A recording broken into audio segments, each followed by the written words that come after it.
नेकराम और उसकी पत्नी रुक्मणी एक छोटे से गांव में रहते थे। वो दोनों अपने खेत में अनाज की फसल लगाते और जब फसल पक जाती तो उसे मंडी में बेचकर अपना पालन पोषण करते थे। फसल लगाने से पहले खेत की खुदाई करनी पड़ती है, जो एक बहुत परिश्रम भरा कार्य होता है। बीज लगाना या सींचना या पकी फसल को काटना इतना कठिन नहीं होता। इस साल नेकराम ने सोचा, क्यों न इस साल खेत की खुदाई बिना अपनी मेहनत लगाए की जाए। किसी को खुदाई का काम दिया तो बहुत से पैसे देने पड़ेंगे। नेकराम पैसे भी खर्च नहीं करना चाहता था और यह भी चाहता था कि इस साल खुदाई पर मेहनत न करनी पड़े। काफी सोचने के बाद एक विचार उसके दिमाग में आया। अपनी योजना के अनुसार उसने रुक्मणी को कहा, मोहल्ले भर यह खबर फैला दो कि नेकराम के खेत में खूब सा धन गड़ा हुआ है। रुक्मणी ने अपनी सहेलियों और गांव की औरतों में यह बात फैला दी और यही बात औरतों द्वारा पल भर में पुरुषों के कान में भी पड़ गई। उसी रात बहुत से धन मिलने के लालच में गांव के सभी पुरुष खेत में पहुँचे और पूरा का पूरा खेत खोद डाला, लेकिन गड़ा धन किसी को नहीं मिला।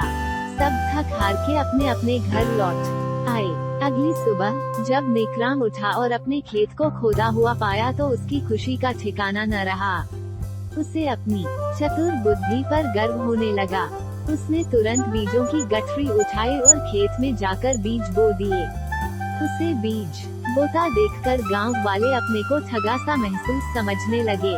वो समझ गए कि नेकराम ने धन दबा होने की बात फैलाकर उन्हें मूर्ख बनाया है, लेकिन गांव वाले कुछ कर भी नहीं सकते थे, इसलिए खामोश रहे।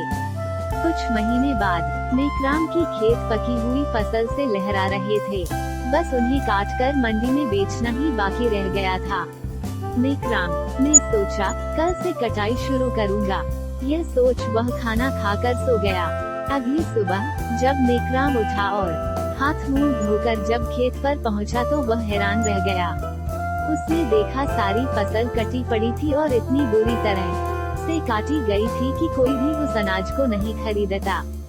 उसकी महीनों की मेहनत पर एक ही रात में किसी ने पानी फेर दिया। उसे कुछ समझ में नहीं आ रहा था कि किस दुश्मन ने ऐसा किया है। उसने फिर अपनी पत्नी रुक्मणी से पता लगाने को कहा।